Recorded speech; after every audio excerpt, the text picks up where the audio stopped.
எல்லாருக்கும் மாலை வணக்கம். பசங்களுக்கு எல்லா குழந்தைங்களுக்கெல்லாம் லீவ் விட்டாங்க. ஸ்நாக்ஸ் வேணும். இது வந்து 6 மாதம் வச்சு சாப்பிட்டிங்கன்னா கூட கெடவே கெடாது. பாருங்கள், இப்போ பச்சை பயிர் தான் போடணும். பாசி பருப்பு போட்டிங்கன்னா இந்த டேஸ்ட்டு வராது. இந்த பச்சை பயிர் நாட்டு பயிர் பாருங்கள். பருப்பு வந்து அப்படியே குட்டி குட்டியாக எப்படி இருக்கு பாருங்கள். ஒரிஜினல் நாட்டு பயிர். இது வந்து கருப்பரிசி. இது நிறைய வீட்டில் இருக்கும், இருக்காது. கருப்பரிசி இல்லைன்னா நம்ம சாப்பாட்டு அரிசி, புழுங்கல் அரிசி போட்டுக்கோங்க. இது வந்து 2 கப்பு பச்சை பயிறுனா 1 கப்பு அரிசி. நான் இது இருக்குது, நம்மக்கிட்ட இருக்குது, நல்லா சத்தானது. இப்போ நானும் சாப்பிடுவேன். அதனால் எனக்கு கருப்பரிசி சாப்பிட்டா இந்த கால் வலிக்கு நல்லது. கருப்பரிசி கஞ்சி தான் டெய்லி குடிச்சிட்ருக்கேன். அதனால் நான் கருப்பரிசி வச்சுக்கலான்னு வச்சுக்கிட்டேன். கொள்ளு கட்டாயம் வைங்க. கொள்ளு இல்லைனாலும் எல்லா சூப்பர் மார்க்கெட்டில் எல்லா கடையிலையும் கொள்ளு இருக்குது. ஹோல்சேல் கடையில் எல்லா கடையிலையும் கொள்ளு இருக்குது. இதெல்லாம் இது 2 பங்குனா ஒரு பெரிய கப்பு நிறையா. இது பாதி, முக்கால்வாசி இல்லைனா சரி கூட கருப்பரிசி போடுங்க. செம்ம டேஸ்ட்டாக இருக்கும். ரொம்ப சத்து. 1 கிலோ இன்றைக்கி 250 ரூபா. 300 ரூபா இருந்தது, இன்றைக்கி 250 ரூபா. இது வந்து கொள்ளு வந்து ரொம்ப ரொம்ப ரொம்ப சத்து. இதுவும் நாட்டு பயிர் தான். பாருங்கள், எப்படி அவங்களே நேம்பி சொந்தக்காரர்கிட்டே வாங்கிட்டு வந்தேன். சுத்தமாக நேம்பி நல்லா நீட்டாக கொடுத்துட்டாங்க. இது வந்து பாதி. இந்த கருப்பரிசியில் 1/2 கப்பு எடுத்துருக்குறேன். கொள்ளு நல்லா வறுத்துக்கணும். வறுத்திங்கன்னா தான் வாசனை நல்லாயிருக்கும். எல்லாமே வறுத்துக்கோங்க. ஏலக்காய் ஒரு 10 ஏலக்காய், சூப்பராக இருக்குது ஏலக்காய் வாசனை. வெல்லம் வந்து 1/2 கிலோ வெல்லம், நல்லா கட்டி வெல்லம் நல்லா உடச்சிக்கலாம், நல்லா தூள் பண்ணிக்கலாம். 1/2 கிலோவுக்கு மேலேயே இருக்குது. இது எல்லாமே நல்லா பொன்னிறமாக வறுத்துட்டு வந்துடணும். வறுப்புக்குள்ளே ஏலக்காயும் வறுத்துக்கோங்க. வறுத்து எல்லாமே ஒன்றா போட்டு அரைச்சிக்கணும். தனித்தனியாக அரைக்காதீங்க. வெல்லத்தை நல்லா கொட்டி ஒரு பதம் வர அளவுக்கு பாவு காய்ச்சி எடுத்துக்கணும். இந்த சேனல் பார்க்குறவங்க லைக் பண்ணுங்கள், கமெண்ட் பண்ணுங்கள், ஷேர் பண்ணுங்கள். நான் ஒரு வாரமாக கொஞ்சம் வீட்டில் கொஞ்சம் வீட்டு வேலை, அதனால் என்னால் நல்ல வீடியோ போட முடியல. இனி ரெகுலராக பழையபடி சமையல் வீடியோ சூப்பராக போடுறேன் இன்னையிலேருந்து. வாங்க, இந்த மாதிரி குழந்தைங்களுக்கு செஞ்சு வச்சிங்கன்னா நம்மளும் எல்லாருமே சாப்பிட்லாம். வயசானவங்கலேருந்து சுகர், ப்ரெஷர் இருக்கிறவங்க, கொலஸ்ட்ரால் இருக்கிறவங்கலாம் இதை சாப்பிட்டா அவ்வளோ நல்லது. கால் வலி, கை வலி இருக்கிறவங்களாம் இந்த கருப்பரிசி சேர்த்துறதே அதுக்கு தான். இந்த பச்சை பயிறுனால, கொள்ளுனால, கருப்பரிசினால எல்லாமே நல்ல பலனை ஒழிய எதுவுமே தீங்கு கிடையாதுனால நீங்கள் தைரியமாக இது செஞ்சு சாப்பிடுங்க. சொல்கிறேங்களே, 6 மாதம் வெளியவே வச்சு சாப்பிட்லாம். நல்லா பாகு ஒரு பதம் நல்லா வர வரைக்கும் காய்ச்சிட்டா கெடவே கெடாது. டெய்லி ஒரு உருண்டை 2 டேபிளில் வச்சுட்டா நாம்ளும் சாப்பிட்லாம். குழந்தைங்களும் லீவில் நல்லா சத்தானது, ரொம்ப ரொம்ப ரொம்ப சத்தானது. அதனால் கொஞ்சம் வாரம் ஒரு தடவை செஞ்சு வச்சிடலாம். இதையே கூட இது வந்து நல்லா சாப்பிட்டாங்கன்னா 1 வாரம் தான் வரும். இப்போ இதெல்லாம் நல்லா பொன்னிறமாக வறுத்து நான் எல்லாமே கழுவி வெயிலில் காய வச்சு எடுத்து வச்சுக்கிட்டேன். அரிசி கல் பார்த்து இப்போ நல்லா காய வச்சு எடுத்துக்கோங்க. இப்போ எல்லாமே பொன்னிறமாக வறுத்துக்கலாம். வறுப்புக்குள்ளே ஏலக்காயும் வறுத்துருங்க. ஃப்ரீசரில் இருந்தது. வெல்லம் நல்லா பொடி பண்ணி பாவு காய்ச்சிக்கலாம். வாங்க, இது எப்படியெல்லாம் வறுத்து எப்படி செய்யலான்னு பார்க்கலாம். இந்த சேனலுக்குள்ளே போகிறதுக்கு முன்னே கட்டாயம் புதுசாக பார்க்குற அனைவரும் சப்ஸ்கிரைப் பண்ணுங்கள். வீடியோ ஒரு வாரமாக சரியாக போடல சமையல் வீடியோ. நாளையிலேருந்து சூப்பர் வீடியோ போடுறேன்.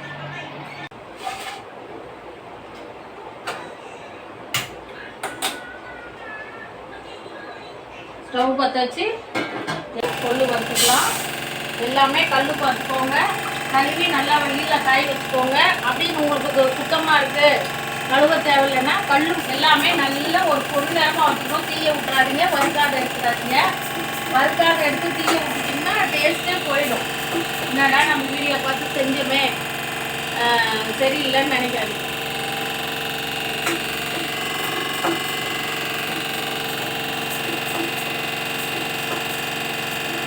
நல்லா கை எடுக்காது நல்லா வறுத்து நல்லா பொன்னிறமாக வறுத்துக்கலாம். ஒவ்வொன்றா வறுத்து எல்லாமே ஒன்றா போட்டு இறக்கலாம். கொள்ளை எடுத்து கொட்டிக்கலாம். இந்த மாதிரி கொஞ்சம் நல்லா செவக்க வறுத்துக்கோங்க. கொட்டைக்குள்ளே எல்லாமே ஒன்றா கொட்டிக்கோங்க. கருப்பரிசி வறுத்துக்கலாம். இதே கருப்பரிசி இல்லைன்னா நம்ம சாப்பாடு அரிசினா புழுங்கல் அரிசி வைங்க. நல்லா இது எல்லாருக்குமே சத்து. நான் ரொம்ப ரொம்ப சத்து கருப்பரிசியில். 1 கிலோ 250 ரூபானா அப்போ அது எவ்வளோ சத்து இருக்கணும் பாருங்க.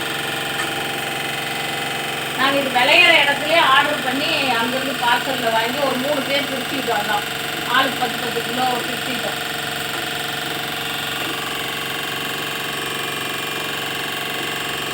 இதில் ஏலக்காய் போடலாம். ஒரு 10 ஏலக்காய் போடலாம். சூப்பராக டேஸ்ட் அருமையாக இருக்கும்.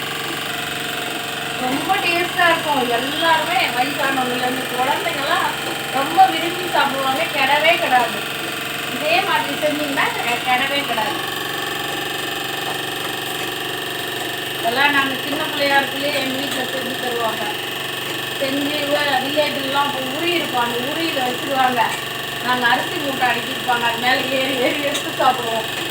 இதெல்லாம் அப்புறந்தே என் சின்ன வயசுலேருந்தே உடம்புல ஊறினது. இதெல்லாம் கருப்பரிசி கிடையாது, சாப்பாடு அரிசி போட்டுப்பாங்க. அப்போல்லாம் கருப்பரிசினா என்னன்னே தெரியாது. சாப்பாடு அரிசி புழுங்கல் அரிசி தான் வறுக்கணும். நல்லா பொன்னையாமல் வறுக்கணும். நல்லா வறுத்து செஞ்சால் அந்த வாசனை டேஸ்ட்டு சூப்பராக இருக்கும். அதனால தான் எல்லாம் நல்லா வறுத்துக்கிறது. ஒன்று கூட தீயக்கூடாது. பொருள் எவ்வளோ அழகாக வறுத்துருக்கேன். அது மாதிரி நம்ம கையில் எடுக்காத வறுக்கணும்.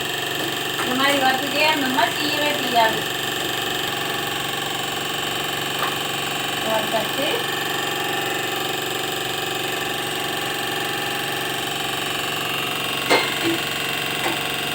பச்சை பயிர் நிறையா இருக்குது. 2 தடவை வறுத்துக்கலாம். நிறையா இருக்குது. ஒரு தடவை வறுக்க முடியாது. அதனால் 2ஆக வறுத்துக்கலாம்.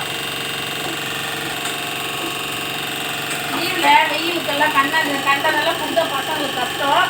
மத்தியானம் ஏதோ ஒரு பழ ஜூஸு, இது சாயந்தரம் காலையில் எப்போ வேணாலும் இது ஒரு உருண்டை பிடிச்சி வச்சுட்டோம்னா அவங்க வேணுக்குள்ளே ஒவ்வொன்று எடுத்து டேபிளில் வச்சுட்டோன்னு வச்சுக்கோங்க. ஒரு டப்பாவில் போட்டு அவங்க வேணுக்குள்ளே எடுத்து சாப்பிட்டு இந்த மாதிரி நல்லா தவக்க நல்லா அந்த வாசனையே தெரியும் உங்களுக்கு. நல்லா வறுத்து வறுபடக்குள்ள வாசனை தனியாக வரும்.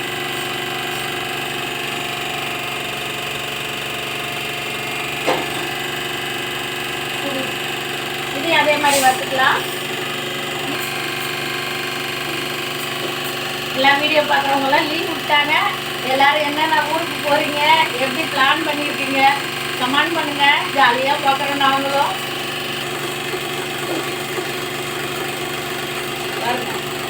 டேபிள் ஃபேன் இங்கே ஓடுது, சீரியல் ஃபேன் அங்கே ஓடுது. நேற்று கொட்டுது அப்படியே. 7 மணி கூட ஆகலைன்னு நினைக்கிறேன். 6:30 மணி இருக்கும். அப்படியே குறையாக எடுத்து போட்டு டேபிள் ஃபேன் வந்துட்டே ஓடுது.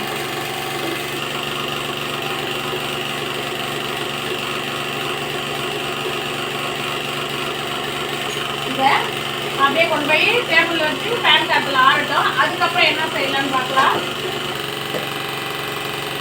மாவு காய்ச்சணும். இந்த டம்ளரில் 4 டம்ளர் தண்ணி வச்சுட்டேன். இப்போ இந்த வெள்ளத்தை நல்லா பொடியாக ஊற்றிக்கலாம். நல்ல நாட்டு வெல்லம், அதனால் மண்ணெல்லாம் இருக்காது. இந்த மாதிரி வெல்லம் வாங்கினீங்கன்னா மண் கல் எதுவுமே இருக்காது. பாருங்கள் வெல்லம் பாருங்கள் எப்படி இருக்குது. சூப்பர் வெல்லம். இந்த மாதிரி இருக்கிற வெள்ளத்தில் நீங்கள் பாவு காய்ச்சி வடிகட்டவே தேவையில்லை. இதில் கல் மண்ணெல்லாம் இருக்காது. இந்த மாதிரி இருந்தால் உடச்சிக்கோங்க எடுத்து. இல்லைன்னா மற்ற குச்சி ஏதாவது இருந்தால் உடைங்க.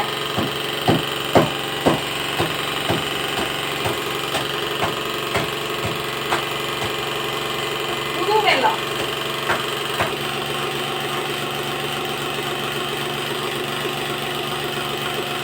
வெல்லமே நல்லா இருக்கு.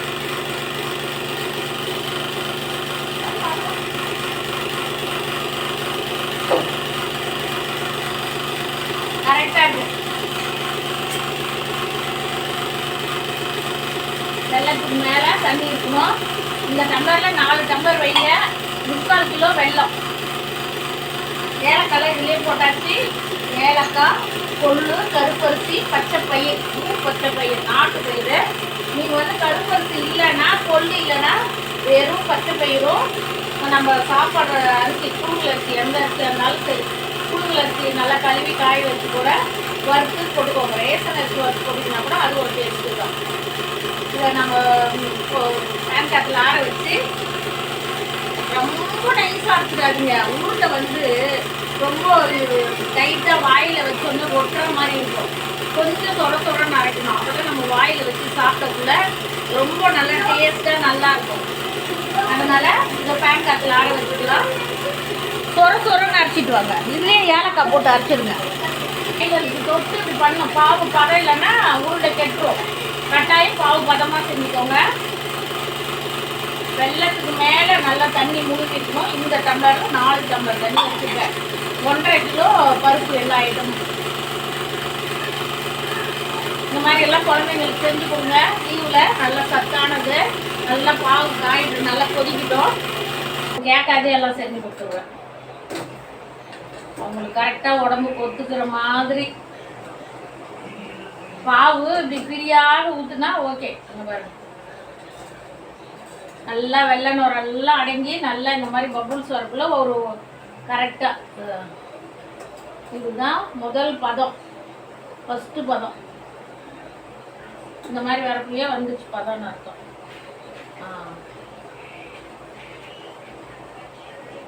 வந்துச்சுங்களா? ஆஃப் பண்ணிடலாம் ஸ்டவ்வை. ஆஃப் பண்ணிவிட்டு இப்போ இதை எடுத்து போய் டேபிளில் வச்சு அப்படியே அந்த மாவெல்லாம் அரைச்சி கொட்டி வச்சுருக்கேன். கொஞ்சம் கொஞ்சமாக கரண்டியில் மொண்டு ஊற்றி அப்படியே நம்ம அப்படியே கிளறி உருண்டை பிடிக்கணும். நெய் தொட்டுக்கணும்.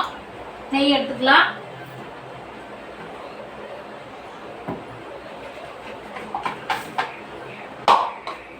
நல்லா கொஞ்சம் இந்த மாதிரி கப்பில் ஊற்றிக்குவாங்க. அப்போ தான் தொட்டு பிடிக்கிறதுக்கு கரெக்டாக இருக்கும். சின்ன கப்புன்னா நமக்கு வசதி பத்தாது. கொஞ்சம் நல்லாவே எடுத்துக்கோங்க. ஒரு 100 நெய் எடுத்துக்கோங்க. வத்தலைன்னா ஊற்றிக்கலாம். 100 நெய் எடுத்துக்கிட்டேன். இப்போது வச்சு டேபிளில் வச்சு அப்படியே கிளறி ஊற்று கொஞ்சம் கொஞ்சமாக கிளறி ஜாரில் கொஞ்சம் கொஞ்சமாக போட்டு அரைச்சி எடுத்துகிட்டு வந்துட்டேன். கொஞ்சம் நொய்யாக பண்ணிக்கணும். ரொம்ப நொய்யாக வேணாம், ரொம்ப நெய்ஸாகவும் வேணாம். ரொம்ப நொய்யாக பண்ணிங்கன்னா உருண்டை வராது. ரொம்ப நெய்ஸாக பண்ணால் வாயில் வச்சு சாப்பிடக்குள்ள ஒட்டும், அது சாப்பிட நல்லா இருக்காது. இந்த மாதிரி நீங்கள் ஒன்றும் அதிகமாக அரைச்சிக்கிங்கன்னா இப்படி ரவையோட கொஞ்சம் நெய்ஸாக. இப்போ இதெல்லாம் கலக்கிக்கலாம். கரண்டி நான் 2-3 ஜார் போட்டு எடுத்தேன்.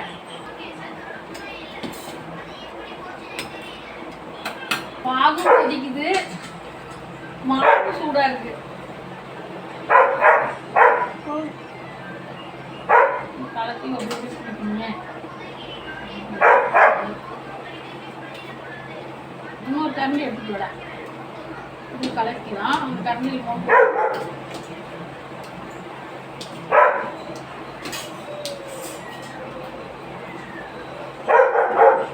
நெய் தொட்டு உருண்டை பிடிக்க வேண்டியதுதான். ஒரு 2 உருண்டை வரைக்கும் அப்புறம் சரியாகும்.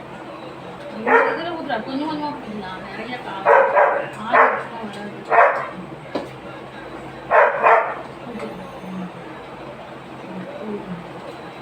கொஞ்சம் கொஞ்சமாக மாவு கலக்குவாங்க. இல்லைன்னா மத்து வச்சு கூட எல்லாம் கலக்கி கடகடன்னு ஒரு 2-3 பேர் இருந்தால் கடகடன்னு பிடிச்சிடலாம்.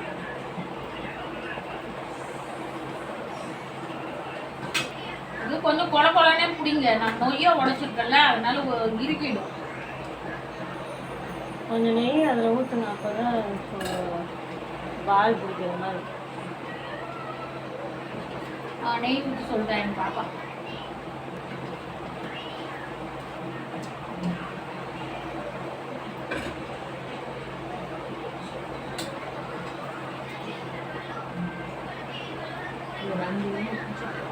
கொலன்னு பண்ணிங்க. அப்போ தான் ஊறிடுச்சுன்னா சரியாக இருக்கும். நீங்கள் வரன்னு பண்ணிங்கன்னா அப்புறம் ரொம்ப ஆடாயிடும். டைட்டாகவும் உருண்டை பிடிக்காதீங்க. டைட்டாக பிடிச்சிங்கன்னா கெட்டி ஆகிடும். அவ்வளோதான். கொஞ்சம் கொலன்னு ஊற்றிக்கோங்க. அப்போ தான் அது கெட்டியாக வாடு இருக்கும். நமக்கு கடிச்சு சாப்பிட்டா ஒரு 10 நாள், இது 6 மாதம் வச்சுருந்தா கூட கிடவே கிடாது. இந்த அளவுக்கு பாருங்கள், இந்த அளவுக்கு பனைஞ்சிக்கோங்க. பாவு ஊற்றி கொஞ்சம் சூடாக இருக்கும். இப்படி நெய் தொட்டு கொஞ்சம் இந்த மாவுலையும் நெய் ஊற்றுங்க. இந்த மாதிரி ரொம்பவும் வேண்டாம், ஓரளவுக்கு. நெய் வாசனை அப்படியே அள்ளி சாப்பிடலாம் போல இருக்கு. உண்மையாக தான் ரொம்ப வாசனை. அப்படியே எடுத்து சாப்பிடலான்னு இருக்கு. இது எல்லாம் இதே மாதிரி பிடிச்சிக்கோங்க. கொஞ்சம் கொஞ்சமாக நிறைய பேர் இருந்தால் ஒரு குண்டானில் அப்படியே போட்டு பாவு ஊற்றி நம்ம அதிர்ஷ்டத்துக்கு மாவு கிளறுவோம்ல, அது மாதிரி கிளறி டக்குன்னு பிடிச்சி வச்சிடலாம். இது வந்து நாங்கள் 2 பேர் தான் பிடிக்கணும். அதனால் கொஞ்சம் கொஞ்சமாக ஊற்றி பிடிச்சிக்கலாம். நல்ல பாவு கொதிக்குது.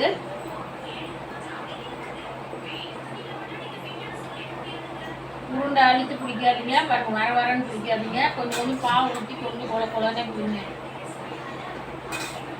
மாவு சேர்த்தி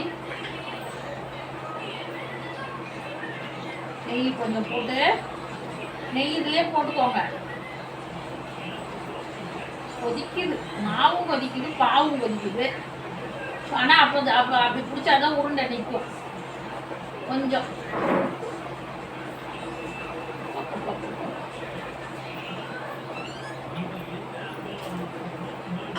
எனக்கு சின்ன வயசுலேருந்து இந்த உருண்டை ரொம்ப ரொம்ப பிடிக்கும், ரொம்ப பிடிக்கும். மட்டன் சிக்கன் மீனை விட இந்த உருண்டை எனக்கு ரொம்ப பிடிக்கும். சின்ன வயசுலேருந்தே சாப்பிடுவேன். இது மாதிரி எல்லாம் பிடிச்சிடலாம் டக்கு டக்குன்னு. அச்சோ வா,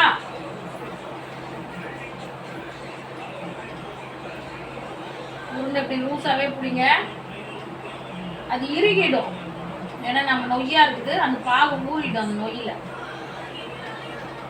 உங்களுக்கு எவ்வளோ பெருசு தேவையோ அவ்வளோ நான் குட்டி குட்டியாக பிடிக்கிறேன். ஏன்னா குட்டி செஞ்சு சாப்பிட்றது, நாமளே கூட சின்னதுன்னா அப்படி ஒன்று எடுத்து சாப்பிட்லாம். ரொம்ப பெருசாக இருந்து சாப்பிடவும் பிடிக்காது. திருப்பதி லட்டு மாதிரி பிடிச்சிருக்குன்னா அது உடச்சி சாப்பிட்டு இருக்கணும்.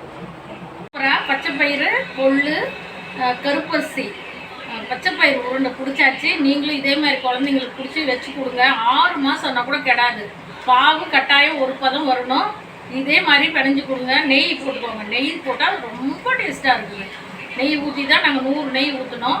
1.5 கிலோ எல்லாம் சேர்த்தி 3/4 கிலோ வெல்லம் கரெக்டாக இருக்குது. இனிப்பு அதிகமாகனா இன்னும் கொஞ்சம் இனிப்பு அதிகமாக வச்சுக்கோங்க. செம்ம சூப்பராக. பசங்களுக்கெல்லாம் லீவ் விட்டாச்சு. சத்தானது, பெரியவங்கலேருந்து சின்ன குழந்தை வரைக்கும் இது சாப்பிட்லாம். கொள்ளு கொலஸ்ட்ராலை குறைக்கும். பச்சை பயிரில் எவ்வளோ நல்ல நன்மைகள் இருக்குதுன்னு எல்லாருக்குமே தெரியும். கருப்பரிசி அதை விட ரொம்ப ரொம்ப நன்மை.